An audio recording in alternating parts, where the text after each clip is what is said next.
Why Uber doesn't disrupt anything. On-demand, sharing economy, gig platforms. Excellent watch, right? It's long, it's 39 minutes. Watch it till the very end. Brilliant piece, sums it all up. And I'll leave credits. I'll leave the link underneath. Go and like and subscribe to their video because they put this piece together. It's a long piece. Enjoy. Presented by Masterworks. There are a few companies that match the fame and notoriety of Uber. As a ride-hailing service, Uber is divisive. To riders, the cheap fares, upfront pricing, cashless payment, app experience, and on-demand pickups are substantial upgrades over taxis and their antiquated dial-in dispatch systems. To others, Uber is a public nuisance that has caused greater traffic congestion, disruption, and pollution in cities. For some drivers, Uber is a useful gig where they can make money working flexible hours. For others, Uber is an exploitative middleman who has continuously raised prices, lowered payouts, and provided inadequate benefits, support, and protections to drivers as independent contractors. The controversy extends internally as Uber has been rocked with scandals, dodging regulation, intimidating journalists, and covering up employee harassment. The purpose of this episode is not to rehash Uber's checkered past, but instead to assess Uber's profitability. In a sea of other unprofitable cash-burning tech startups, whether or not Uber specifically is profitable seems like something that shouldn't matter to most of us. But Uber is more than just an app to get a ride or food delivered. As the most prominent and well-funded startup in the past decade, Uber is the largest living embodiment of Silicon Valley.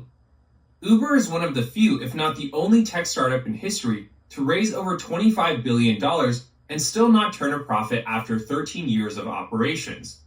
The only other company to share this privilege is WeWork, the infamous co-working space provider. WeWork raised $20 billion under the guise of being a revolutionary tech company, but turned out to be nothing more than subsidized office subleasing. The exposure of WeWork has reduced the company to nothing more than a penny stock, and its failures have been conveniently blamed on Adam Neumann, but not on the venture capitalist that propped up the egomaniac founder. When it became clear that manufacturing was never coming back to the West, Silicon Valley venture capitalists turned to software, talking up its ability to disrupt industries and create new businesses. Inspired by Amazon and eBay, venture capitalists dreamed of applying their successful platform business model to realms beyond just books and secondhand goods. The story goes like this. You build a software platform that connects supply and demand for an offline service.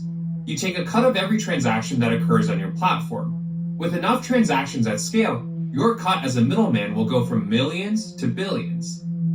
As an online platform without physical assets, you would enjoy high profit margins and radically light cost structures, as there's no marginal cost in software to serve the next customer at scale. The only real cost is developing the software. The biggest B2C startups of the past decade, Airbnb, Instacart, DoorDash, and Uber, are all services built on the same fundamental on-demand, online-to-offline platform business model. But Uber and these companies take it a step further with the sharing economy and gig work, where everyday people use personal assets like their cars, homes, or bicycles to render services on demand and make money flexibly. Everyone has heard this story before. Airbnb disrupts hotels because it doesn't own buildings. DoorDash disrupts food delivery because it doesn't own restaurants or hire the couriers. Uber disrupts transportation because it doesn't own any cars. Uber was considered to be the most revolutionary out of the bunch as its adoption was most visible. The company was even written into business textbooks as a formidable example of tech disruption. From 2013 to 2018, startups around the world emulated Uber, burning millions in an attempt to apply the same on-demand, online-to-offline gig worker platform business to as many markets as possible. Flowers, valet parking, laundry, medication, massages, alcohol, and even cookies were all on-demand services available at a tap and brought to you through gig workers. Many of these Uber for X startups have collapsed or quietly disappeared. And despite the hype and their IPOs, Airbnb, DoorDash, and Uber have never once achieved profitability at any point in their history. If Uber becomes profitable, it will be crucial validation for venture capitalists that on-demand B2C platforms can indeed become sustainable businesses with time. Uber's profitability would also validate Silicon Valley's controversial winner-take-all approach of destroying fair competition through subsidies.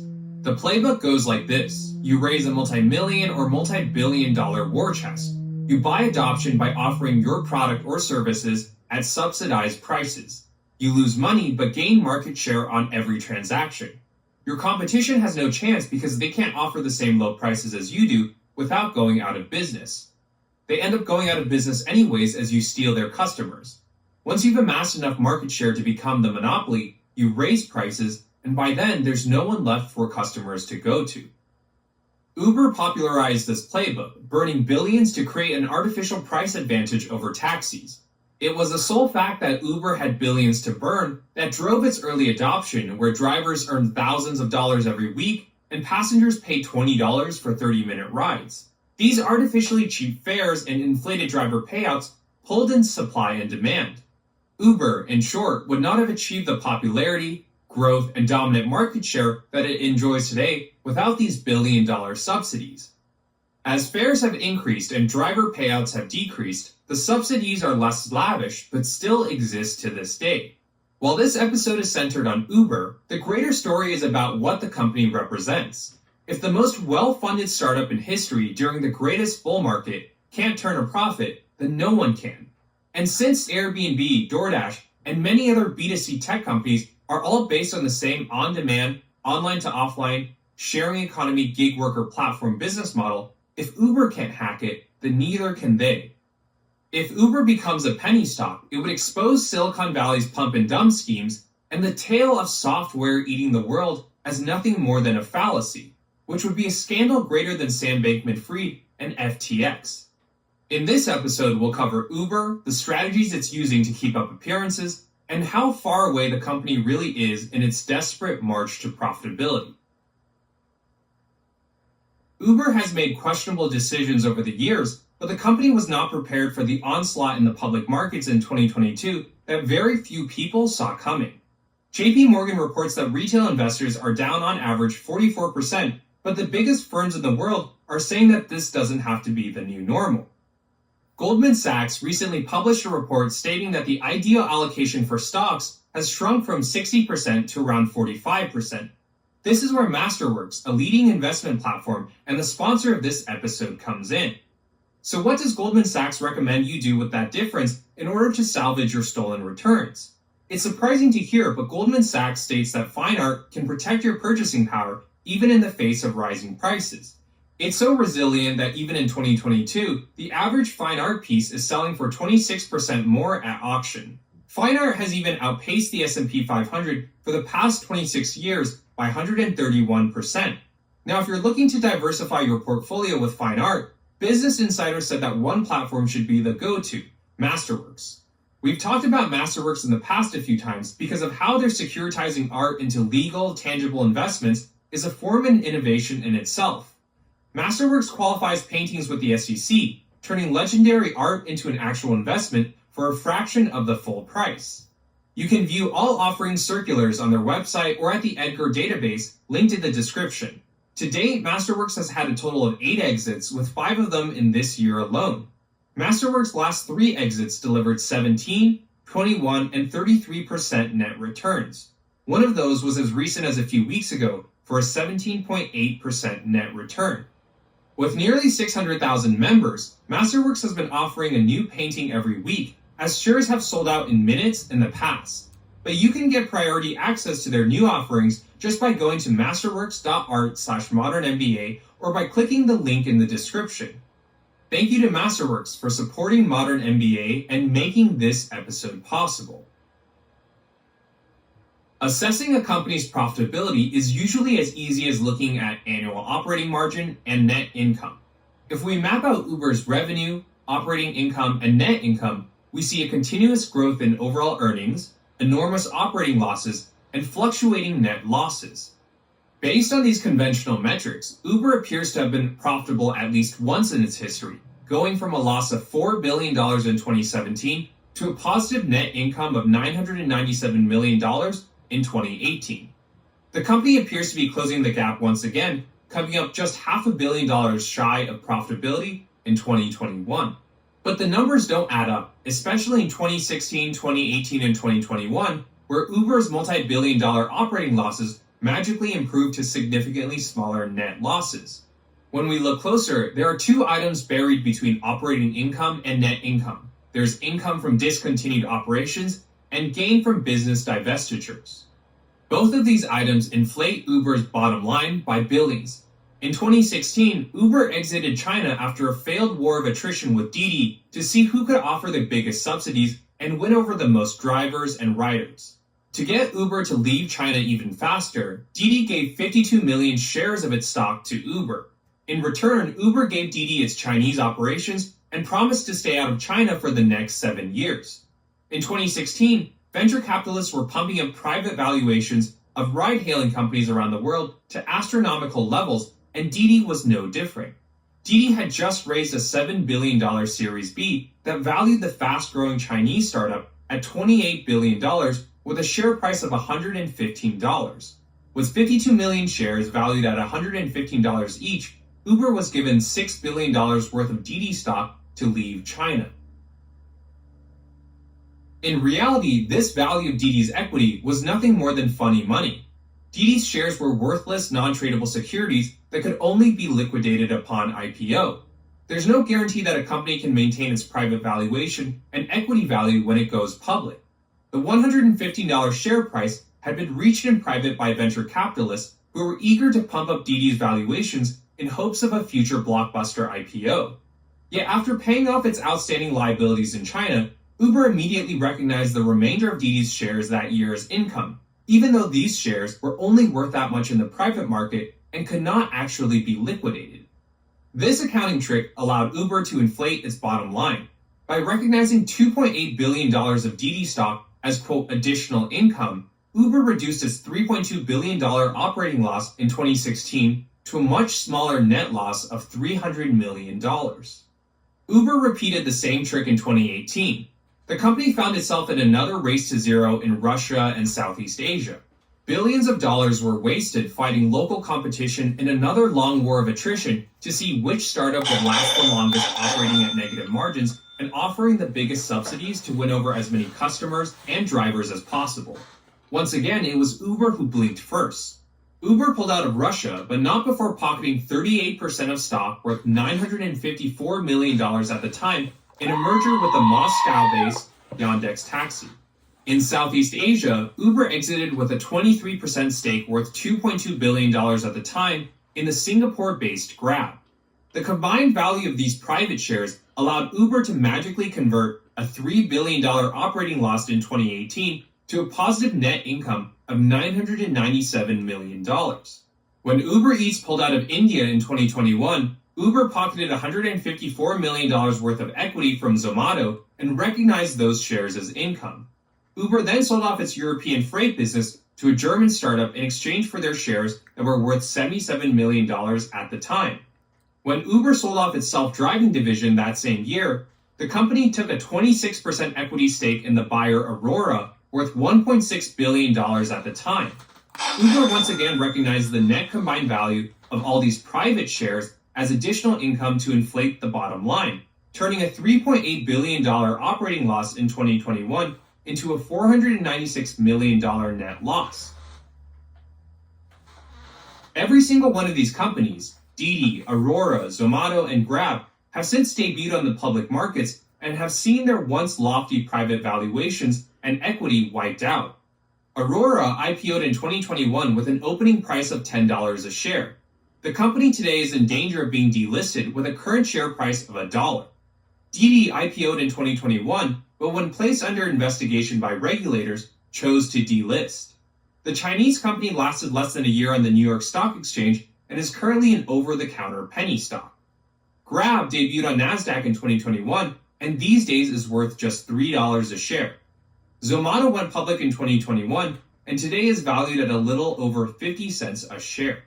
With travel restrictions lifted, Uber is now spinning a narrative that based on recent all-time highs in adjusted EBITDA, the company is well on its way to being profitable. The disclaimer that Uber conveniently hides is that adjusted EBITDA is a non-conventional non-GAAP metric that doesn't follow established accounting standards. It's a metric that Uber has created for itself. Uber defines adjusted EBITDA as net income with special exclusions of 13 expenses. These special exclusions reduce Uber's losses by billions to make the business appear healthier to outsiders. To demonstrate, Uber posted a $5.2 billion quarterly net loss in 2019. But when adjusted EBITDA is applied, the numbers magically get better. That $5.2 billion net loss in 2019 turns into an adjusted EBITDA loss of $650 million. In 2020, a $1.8 billion quarterly loss turned into an adjusted EBITDA loss of just $837 million. Now in 2022, Uber is presenting a net loss of $9.7 billion as a positive adjusted EBITDA of $1.05 billion. Between conventional net income and the custom, non-regulated adjusted EBITDA, it should be no surprise that it's adjusted EBITDA that Uber promotes heavily to investors and media. It's only in Uber's accounting fantasies and non-GAAP measures that the company is profitable. By all conventional principles and regulated financial reporting standards, Uber is still unprofitable. The apples don't fall far from the tree. The only other businesses that have devised their own metrics and promote adjusted EBITDA as a measure of profitability are Airbnb and DoorDash, tech companies with the same platform business model as Uber. These accounting tricks of recognizing inflated non-public illiquid stock as income and adjusted earnings are not illegal but are still highly misleading. Uber today has two big businesses. It has its classic rides, where a gig driver takes you from point A to point B, and Uber Eats for food delivery. To date, Uber blends both deliveries and passenger rides into a single aggregate number of trips. Even the number of drivers on Uber are a mystery. It's difficult to understand why the number of deliveries, rides, and drivers on the platform should be kept as company secrets, especially when the same company is arguing that it needs to scale to reach profitability. As a result, we have to dig into the strategy and calculate the unit economics ourselves to understand Uber's real endgame and hidden margins. Putting aside these accounting tricks, the software platform is a simple business to understand. You take a percentage of the gross value of every transaction as the middleman. As the platform, you're responsible for generating demand and providing supply to match that demand. Platforms like Uber, DoorDash, and Airbnb make money in two ways. The first is to scale demand so that you can have as many transactions occurring on your platform as possible.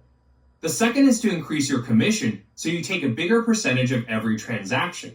The more transactions that take place, the higher your commission, and the more money you'll make as a platform.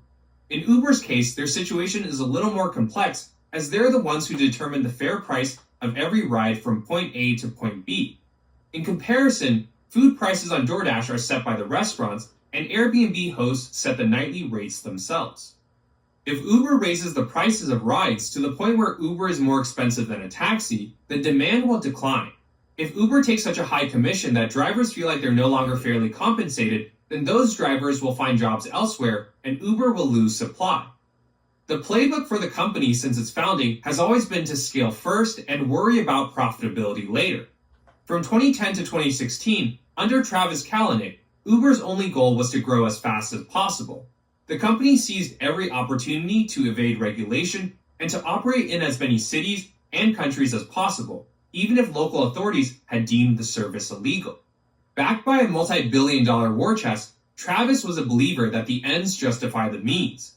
His vision was to build Uber into an unregulated monopoly to amass as many drivers and riders around the world as possible in the shortest time, even if that meant operating at negative margins, and then trust that profits would come with scale. Dara Khosrowshahi was appointed the new CEO in 2017 to repair the company's image after a series of high-profile scandals. In his 6+ years at Uber, Dara has made many sweeping changes like embracing regulation, establishing passenger safety tools, and restoring trust with drivers, initiatives that have been completely shunned by his predecessor. But the one thing that Dara didn't touch was Uber's path to profitability. At IPO, Dara more or less restated the same vision that Travis had pounded since the founding of Uber. In 2019, Uber was already the largest and most recognized ride-hailing platform in the world, facilitating 14 million trips a day, in 700 cities across 6 continents, and customers only waited 5 minutes on average to be picked up. But this wasn't enough. Quote, "Our strategy is to create the largest network in each market so we have the greatest liquidity network effect, which we believe leads to a margin advantage." If we remove the buzzwords, Dara's point is that Uber needs to keep scaling to reach profitability. The company needs to keep subsidizing rides and deliveries on its platform to keep growth. In the future, once Uber reaches enough scale, then the platform in theory will no longer require subsidies. All discounts, promotions, and incentives will then be turned off for riders and drivers alike. And at that point, the spread between the historically subsidized below-cost price and the true above-cost price will become Uber's profit margin. There's some weird logic here. This vision assumes that people are not price sensitive to Uber and that Uber as a service is inelastic. This is a bizarre assumption to make, as one doesn't have to travel frequently to see crowds of people huddled over at airport terminals, in the rain, at live events or bars, waiting for surge pricing to go down before calling an Uber. These same people are often flicking between Uber and Lyft and booking whichever app gives them the cheapest price first. On the supply side, veteran drivers do the same thing. They strategically wait for hotspots to appear before going online, and they optimize their shifts for the most profitable times and areas. The second aspect that's weird is the underlying assumption that once the platform grows to a certain scale, it won't need to rely on subsidies. But since subsidies are explicitly deemed as essential to help Uber grow and scale, then how could the same platform be viable in the future without subsidies if low prices and negative margins were needed to grow in the first place? Annual gross bookings for Uber rides grew significantly from $18 billion in 2016 to $49 billion in 2019, but even this was not enough to achieve profitability. Gross bookings represent the total dollar value of all rides booked on Uber. The majority of every ride is paid to the driver, and the remainder is retained by Uber for its commission. Gross bookings for Uber rides don't include tips, which are optional and pass through in full from the customer to the driver. In 2019, Uber kept $10 billion as revenue and paid out the remaining $39 billion to drivers with a take rate of 21.5%. Take rate is the official term for the cut that Uber takes off each ride as the middleman. In 2016, Travis's last year as CEO, take rate was below 20%. It was under Dara that Uber began increasing its take rate, paying less to drivers and keeping more of the fare for itself. Agreed. In 2019, Uber's total expenses came to $21 billion. If Uber's goal was to break even, the company would have needed a take rate of 43.5% just to offset costs. Uber drivers that year were publicly protesting for better pay and demanding lawmakers cap Uber's commission at 10%. Given that Uber's actual take rate that year was at 21%, raising take rate to 43% would have been catastrophic in literally driving away supply. The other lever that Uber could pull would be to raise prices. If riders pay higher prices, then Uber could keep the same take rate to break even, provided sufficient gross bookings. But with a take rate of 21%, Uber would need to double its gross bookings from $49 billion to $100 billion. Such a feat would require Uber to either double its current customer base or double prices. For such a high-profile company with billions to burn, doubling users is not necessarily impossible, but would still be extremely expensive and take years. To Dara, the answer was simple. Rides are Uber's core product, but the subsidies were not enough to drive the volume needed to break even. The platform desperately needed more volume and higher gross bookings. To make money, Uber needed to keep scaling. Uber's strategy in 2019 was to expand into delivery and move beyond rides to bring more transactions to the platform. To appease drivers, Dara launched a driver's reward program for supply-side retention. Uber Pro offered drivers discounts on gas and free access to online courses for higher education. The company partnered with Hertz and rental agencies to provide vehicles to gig workers who wanted to earn money driving for Uber but didn't have a car of their own. On the demand side, Uber Rewards was launched in order to boost order frequency and encourage brand loyalty amongst customers. Users can now earn points through rides and Uber Eats orders to unlock price protection, priority pickups, and free delivery. Uber Rewards was a success in its first year, with 27% penetration into the customer base. The 25 million users across the United States, Latin America, and Australia who enrolled in Uber Rewards were twice as likely to use both Uber Rides and Uber Eats than non-enrolled customers. This data would give Dara the confidence in the cross-sell super app vision that would later become the backbone of Uber's strategy. Dara continued to invest in rides despite signals that the product had reached maturity in the United States. Greater subsidies would not drive further engagement. Uber Comfort was launched as a way to increase gross bookings as a higher-priced option to the standard Uber X. Uber also invested in an enterprise sales team to push Uber for Business and to capture corporate travelers who had the budget for high-priced, high-margin Uber Comfort and Uber Black services. Meanwhile, Germany, Argentina, Japan, South Korea, Spain, and Italy were designated as the 6 must-win countries for Uber Rides international business. The product that Dara was most bullish on in 2019 was Uber Eats. Food delivery, in his mind, would bring in the volume and transactions that the platform needed to reach profitability. He envisioned Rides and Uber Eats as separate entry points to pull customers into the platform. Once customers were engaged, the company could regularly cross-sell Rides, Eats, and any other service on its platform for free. Japan proved Dara's point as a population that had embraced Uber Eats but was resistant towards ride-sharing as the largest taxi market in the world. Uber Eats' popularity in Japan, Dara believed, would organically drive business for rides over time. Uber Eats was young but growing quickly thanks to its aggressive subsidies. Gross bookings for Uber Eats grew nearly 5 times from $3 billion in 2017 to $14 billion in 2019. To maintain growth, the company lowered its take rate for Uber Eats in 2019, taking less commission than it had in years prior to pull in restaurants and couriers. Quote, "Our strategy for Eats is simple, to invest aggressively in markets where we're confident we can establish or defend a number 1 or number 2 position over the 18 months. We think ultimately the mature business model for Uber Eats will have take rates significantly higher than the take rates that you see now." In India and South Korea, markets where food delivery competition was at its fiercest, Uber Eats' take rate was negative. Dara was content not just losing money on every delivery, but literally paying for orders just to claim market share. Months later, Dara would wave the white flag and pull Uber Eats out of India and South Korea. But while food deliveries are high-frequency transactions, their order sizes are small. Dara kept his foot on the gas by acquiring Cornershop, an online grocery delivery service based in Latin America. He saw not just synergy between restaurants and supermarkets, but also an opportunity to drive gross bookings with the naturally high basket sizes of groceries. If Ride users could be turned into Eats users could be turned into Ride users, and both Ride and Eats users could then eventually turn into grocery users, there might just be enough volume to reach profitability. There were other bets like Uber Freight, which matched truck drivers to pick up cargo, and Jump's dockless electric scooters that could be rented out by the minute. Neither of these businesses lived up to expectations. Uber Freight's European business was sold off in 2021 to a German startup.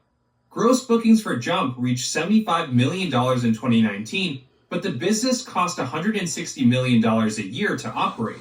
When electric scooters died out a year later, Uber quickly dumped Jump to Lime at a loss.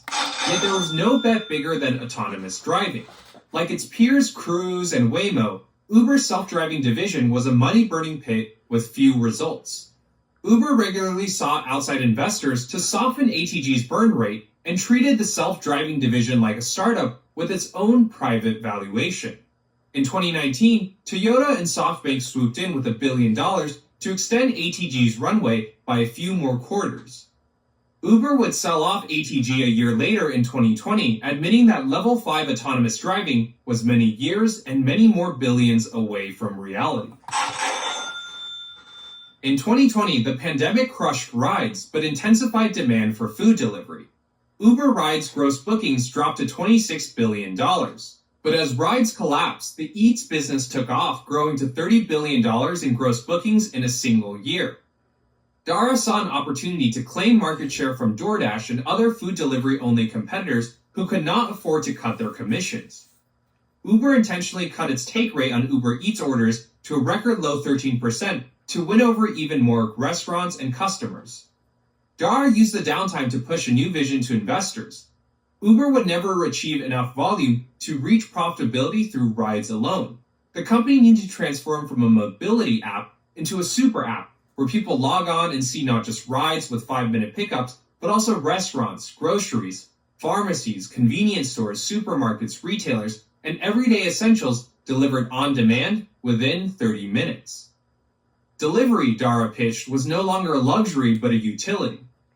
If Uber could get to a point where it was fulfilling daily needs, that would give them a chance at the frequency, scale, and gross bookings needed to reach profitability. Uber acquired Postmates to boost retailers on its platform, and a year later picked up Drizzly to add alcohol delivery to its suite of services. Breadth was the missing ingredient to scale. To capture every possible transportation transaction, users around the world could now request rides on Uber in not just standard 4-door sedans and SUVs and minivans, but also rickshaws, motorcycles, limousines, and even local taxi cabs. Even though Uber had sold off its electric bicycle and scooter division, those products are still available on the app today. Any and all transactions were needed. Inspired by Amazon Prime, Uber launched Uber Pass, its first ever membership program, where for a monthly fee of $24.99, members could unlock savings and perks across rides and eats. Dara saw memberships as critical for driving subscription revenue and encouraging greater frequency and higher order sizes. The super app story continued in 2021. Quote, not only do we see our rides business driving delivery and eats, but we expect to see retail, delivery, and eats then driving grocery, then driving Drizzly and alcohol delivery, etc. Kind of a chain reaction between businesses. The Rides app is acting like a free marketing engine for our delivery business. In many markets, especially suburbs and smaller towns, Uber Eats is sometimes the first way these customers engage with Uber. This cross-pollination applied not just to demand, but also supply. Dara's endgame is for Uber to become the super app for gig workers to earn as much as they want, however they want. While other apps will only give them one type of job, Uber would be a unique platform in his mind where the high continuous volume and diversity of work, delivering takeout, picking up essentials, delivering groceries, driving passengers, would net gig workers more consistent earnings with significantly less idle time. At this point, 25% of drivers on Uber were giving both rides to passengers and delivering food to doorsteps. But despite how promising Dara's super app vision might seem, and how encouraging the results have been so far, a viable strategy doesn't change reality. Even if Uber covers the entire world, unit economics don't change. In 2021, Uber ride gross bookings recovered from $26 billion to $36 billion. But in order to attract drivers back to the platform, the company has had to cut its take rate down below 20%, the first time it has done so since 2016. Gross bookings for Uber Eats grew from $30 billion to $52 billion year over year, but the company only marginally increased its take rate to 16%. Despite eclipsing rides, Uber did not up its take rate on food delivery to the expected and standard 20+%. For a company that believes that its services are inelastic and that scale leads to margin, it seems weird that Uber would be so sensitive to restoring its take rate back to pre-pandemic levels on a surging business, especially when the company is under pressure to prove profitability. The super app story is Dara's tale for Wall Street and a long-term volume play that will take years to materialize.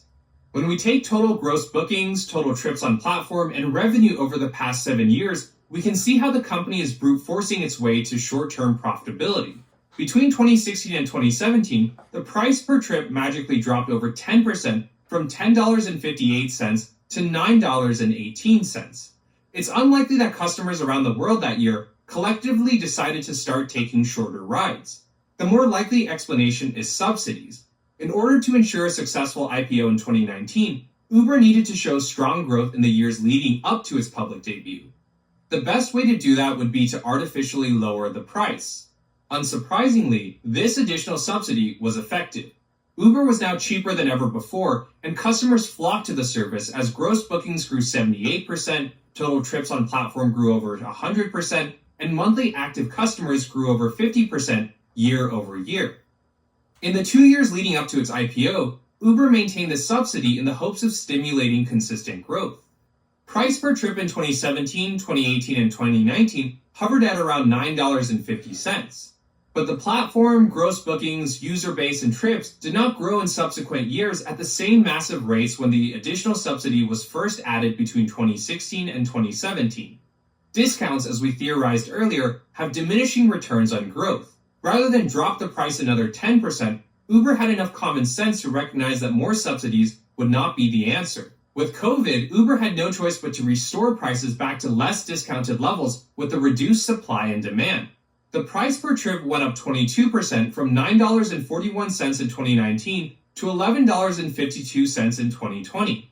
Since the pandemic, the discounts have decreased, with price per trip steadily increasing, going from $11.52 to $14.20 in 2021 and now $15.28 in 2022.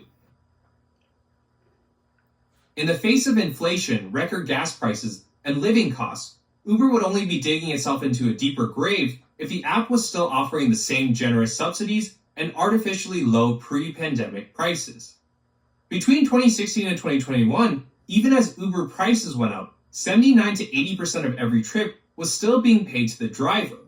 If we connect the dots, we now know that when Uber drivers were out publicly protesting about inadequate pay and predatory commissions between 2017 and 2019, they actually got their facts mixed up. Uber back then wasn't taking a bigger cut. Its take rate never actually changed. Instead, Uber was charging customers less for the same trip to stimulate platform growth and to make the numbers look good before IPO. Drivers suddenly found themselves earning less than before only because the fares had been reduced by 10% and the company had not informed anyone of its price manipulation. The 2022 numbers so far show that Uber is now diverting billions of dollars that normally went to drivers into its own pocket in a desperate race to prove its profitability. Drivers are now earning 8% less than before, despite ride fares being at all-time highs. And Uber's cut has increased by 53%, from $2.74 per trip in 2021 to now $4.20 per trip in 2022.